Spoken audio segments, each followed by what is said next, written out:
Welcome back to the channel. I'm your host, EJ Parker here at Vintage Classic Solutions.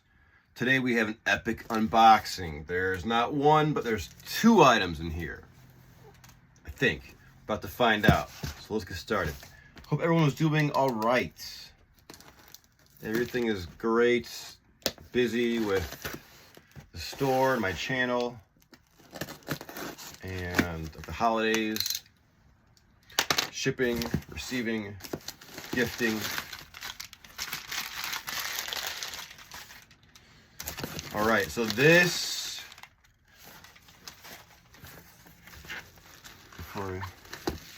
so this comes from,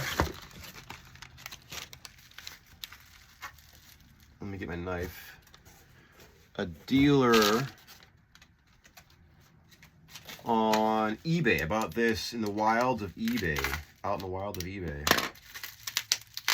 There's two things here. And I've looked at this seller for a while. They've got a great collection of bottles. Is that a clue to what this could be? Let's see.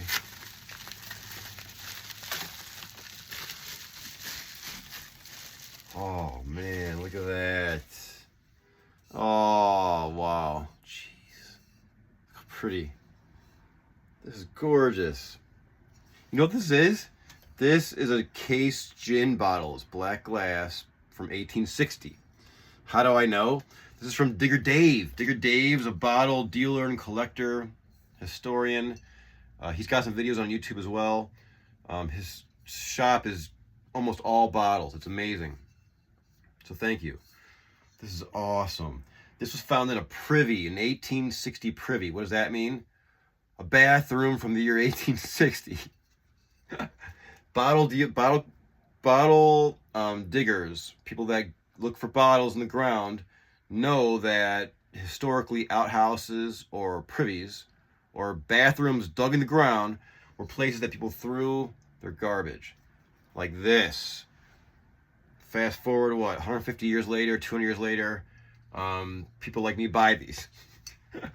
These things. But the waste is all washed away. I'll probably bring this thing in the shower and just double clean it. But as you can see, some of the process of the glass becoming sick has started. Sick glass is not just a term, an adjective to describe beautiful sick glass, but it's also like a term collectors and I guess historians use to describe various stages when a bottle is underground. So when it's underground, glass reacts to the minerals in the water and the soil around it. Things leach in and out of it. Glass becomes flaky and it loses its transparency. And eventually, over time, enough time, it'll just become dust and silicon, like sand again, right? Silica or whatever, you know, the basic sand elements of this gorgeous black glass case gin bottle. So this is blown in a dip mold, a simple mold. You would just put the glass in when it's molten, then blow it, and then it has an applied lip. That means when the bottle was done, the artisan had a glob of molten glass and they just wrapped it around. It's like a cone shape, indicative of later case gin bottles. This has a cross. I need to do a little more research. There's like a cross pattern. I have a really old case gin bottle from like 1780s, give or take, and it's got a cross pontil. I need to do more research on that. But these were shaped this way. I've done videos in the past about this, but necessity dictates form, right? Merchants made this design to make it is possible to pack as much case gin bottles into a case to put on old wooden ships. This one's from 1860.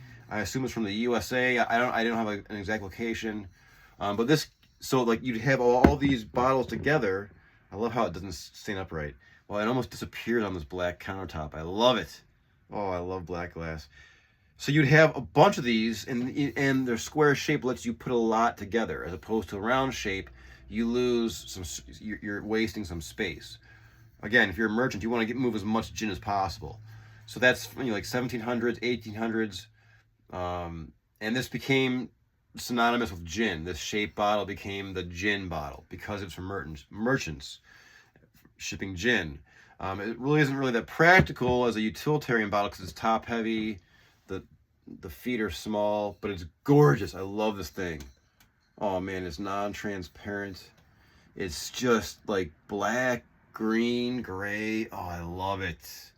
Yes. Yes. Gotta dance with that bottle. Now there's something else. Don't go anywhere. Let's see what else we got.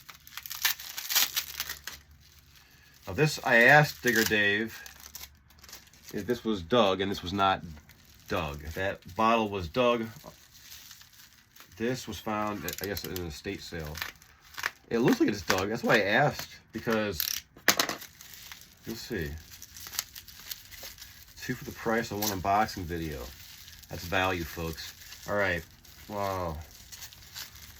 Wow, it's even more gorgeous than I thought. Look at this.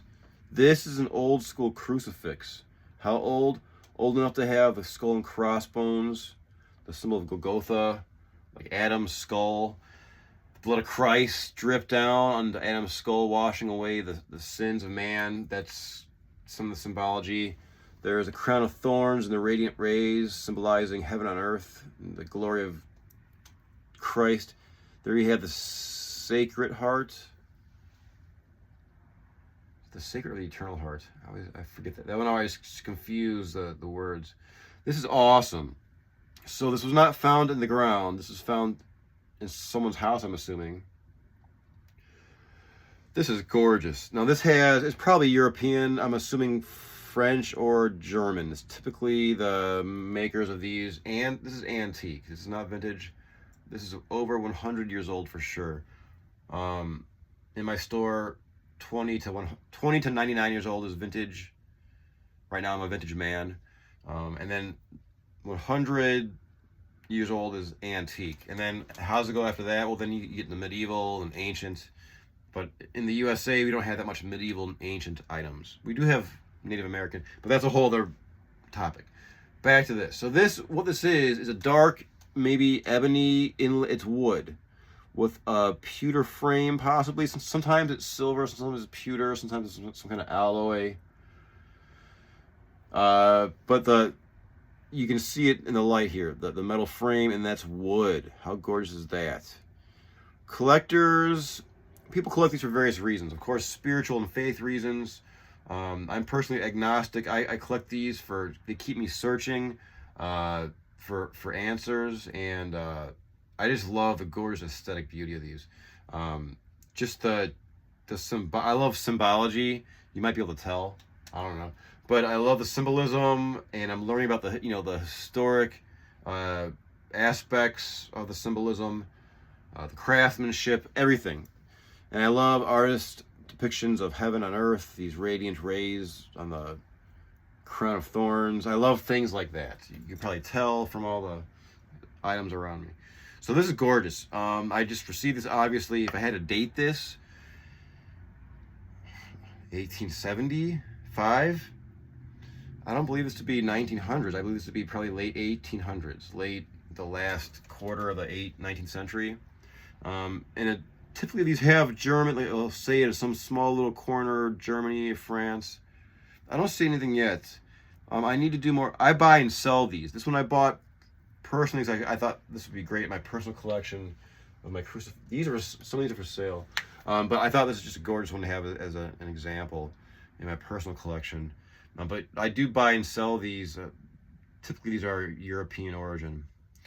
So that's it. Another look at that. Gorgeous. How much did this cost? This one was $36, and this bottle was $40. Free shipping. So that was a great deal on 2 very unique, very gorgeous items. So thanks, Digger Dave.